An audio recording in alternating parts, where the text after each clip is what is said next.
মাঠের খেলার তুলনায় মাঠের বাইরের বিষয় নিয়ে প্রতিদিনই খবরের শিরোনাম হচ্ছে 2026 ফিফা বিশ্বকাপ ফুটবলের আয়োজক দেশ যুক্তরাষ্ট্র। পরিবহন খাতে খরচ বৃদ্ধি, টিকিটের আকাশ ছোঁয়া দাম, ডোনাল্ড ট্রাম্পের কঠোর অভিবাসন নীতি, সবশেষ ইরানের পরিবর্তে ইতালিকে বিশ্বকাপে নেয়ার প্রস্তাব দিয়ে বিতর্ক উস্কে দিয়েছেন মার্কিন প্রেসিডেন্ট ডোনাল্ড ট্রাম্প। এবার নতুন বিতর্কে বিশ্বকাপ ফুটবল। আধুনিক সুযোগ সুবিধার সবকিছু থাকা সত্ত্বেও বিশ্বকাপ চলাকালীন পাবলিক টয়লেট বা গণশৌচাগার সংকটে পড়ার শঙ্কায় new York.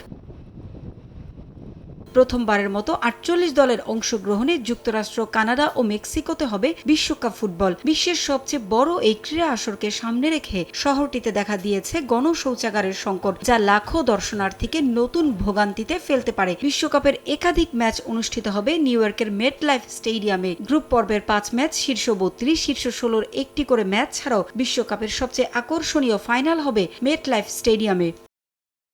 The greatest show on আর্থের ম্যাচ উপভোগ করতে এ সময় নিউ ইয়র্ক ও আশেপাশের এলাকায় ১ মিলিয়নেরও বেশি দর্শক পৃথিবীর বিভিন্ন দেশ থেকে আসবেন। শহরে প্রায় ৮৫০০ মানুষের জন্য রয়েছে মাত্র একটি গণশৌচাগার, ফলে সাধারণ সময়ে পার্ক ও পর্যটন এলাকায় দীর্ঘ লাইনের সমস্যা দেখা যায়। বিশ্বকাপ চলাকালীন দর্শক ও পর্যটকের সংখ্যা আরও বাড়বে কয়েক গুণ। তবে পর্যাপ্ত পরিমাণ গণশৌচাগার না থাকায় সমস্যায় পড়তে হবে খেলা দেখতে আসা দর্শকদের।